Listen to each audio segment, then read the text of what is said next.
Sulit BA palette ang bagong. RCB mag sa stock. Sa mga Drivingson here. So today, itong NMAX natin ay papalitan natin ng mags ng Racing Boy, yung SP500. So ang tanong, sulit ba magbalit ng SP500 sa NMAX V2? So tingnan natin. So ito yung SP500 na galing sa Ace Precision Motor Parts. Yan, hindi ko pa siya nakakabit, pati yung mga ibang pyesa. Ayan, nandito pa. Yan, medyo busy kasi, kaya hindi ko makasikaso. Yan, ito yung specs nung mugs. Diba? So, buksan natin.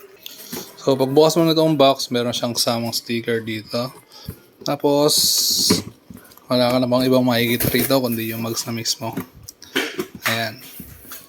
So, meron siyang rim protector dito. Tsaka, ito parang di umalog. So, timbangin natin kung gaano siya kabigat. Then, timbangin din natin kung gaano kabigat yung stock mugs. Para ma-differentiate natin kung solid ba magpalit ng ganitong klaseng mugs. Tara, let's go. Ayan. So, kaya ako napili ito kasi gusto ko yung design niya. Ayan. Napaka-angas ng kanyang design. Tapos, ito naman yung kabila. Diba? Pogi. So, bali mayroon tayong timbangan dito. Ayan. So, lagay natin yung dalawang mugs na doon sa timbangan. Then, timbangin natin kung gaano sila kabigat pareho. So, ito, dalawang guhit. Tapos, pag pinatong natin itong isa, wait lang, mahirap eh. Magasgasan ko agad. Hindi ka pa nagagamit. Yan, bali nasa kalahating kilo siya. Kalahating kilo, hindi pala. Ano pala siya? Nalaro siya sa 5 kilos. Daling ko muna sa vulcanizing shop para makabit yung mugs dun sa NMAX. Dahil ko sinasabi, dapat sniper. Lagay ko natin siya dun sa NMAX and then tignan natin ngayon, timbangin natin after kung gaano kabigat yung stock mugs ng NMAX V2. Let's go.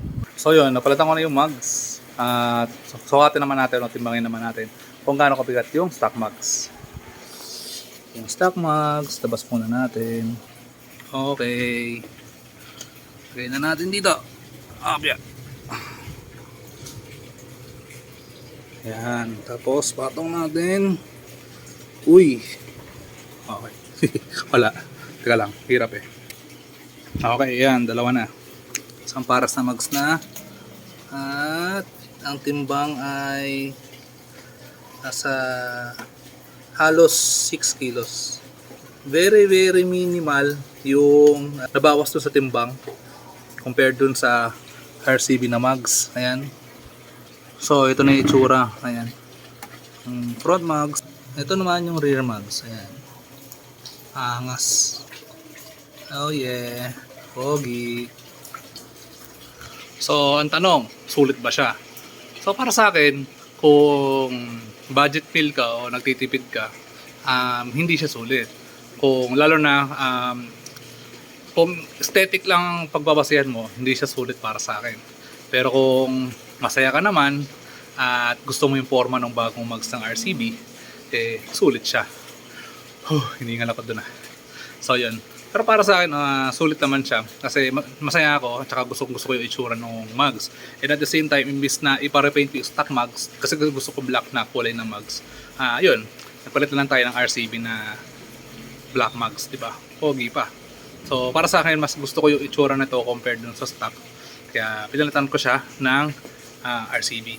Kung sinasabi na lang mas lightweight to, oo, mas lightweight pero very minimal lang. Kung yun ang pagbabasihan mo pagdating dun sa presyo, siguro mag-stock mugs ka na lang. So yun lang, sana nakatulong. Kingston here. See. Roll.